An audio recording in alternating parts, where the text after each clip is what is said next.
Hey everybody, thank you for following us for another edition on in our short game and putting in particular. So today I want to describe to you how to very effectively read greens. Now if you look at what I've got laid out here, we've got a lot of lines, a lot of things going on.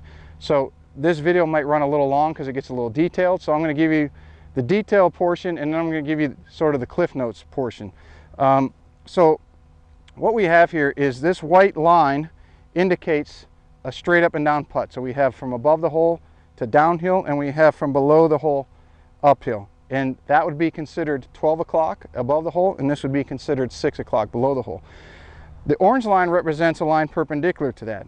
And we would, as we go in our clock sequencing here, this would be 3 o'clock here, and that would be 9 o'clock over there. And then in between, as you can see, we have all the time slots on a clock. So as you read greens, and we're going to use 4 feet, simply because it's a USGA recommendation that all holes are cut where within 4 feet of the hole it's on one plane, meaning it's not curved, doesn't have a double curve to it.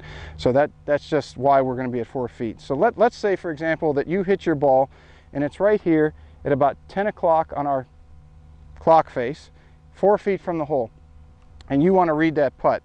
The long version would be you would find out first where perfectly straight up and down is, okay? The second step, you would go over to perpendicular. The third step is you would imagine yourself hitting a ball straight at the hole. For illustration purposes, I'm going to go ahead and do that. Okay, with enough speed that would get to the hole but not go past 21 inches, which is illustrated by a yellow line. So wherever the ball crosses over the white stick, which is about a putter head and a half, okay, I mark that spot with this yellow T here. And what that means is no matter where we are at 4 feet distance around this hole, at what clock position, so to speak, the spot that we aim at would be that yellow T. So once we find that out, we come over here to our ball at 10 o'clock. I aim straight at the yellow T. I hit it with enough speed to reach the hole, and the ball goes in. Here's the cool thing, no matter where you are at 4 feet around this hole, that T is your aim marker. So here I am over at 1 o'clock. I'm going to aim directly straight at that T. I'm going to hit it with enough speed to get it to the hole, but not so much that it would go more than 21 inches past. As I aim there, I go ahead and stroke it, and it goes right in the center. And you can see, even if I go down here to 4 o'clock, okay, I'm 4 feet from the hole. The yellow T is still my marker.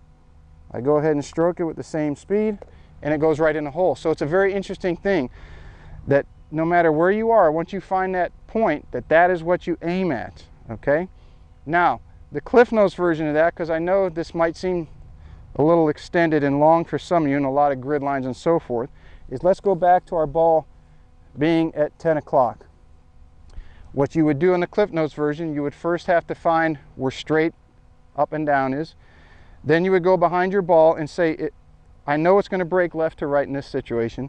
If I were to hit the ball straight at the hole, how far below the hole would it cross over the straight putt line or the zero break line?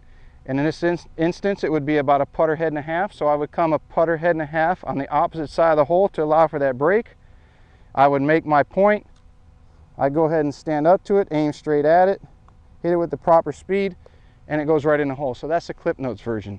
So give yourself a little bit of a chance to go out and practice that. If it helps you to place the lines down, as we have done here with some yarn and some knitting needles, go ahead and do so if it gives you a visual, and practice that. And I think that your ability to read greens is going to go to a whole new level, and you're going to have a hell of a lot more fun. As always, thanks for joining.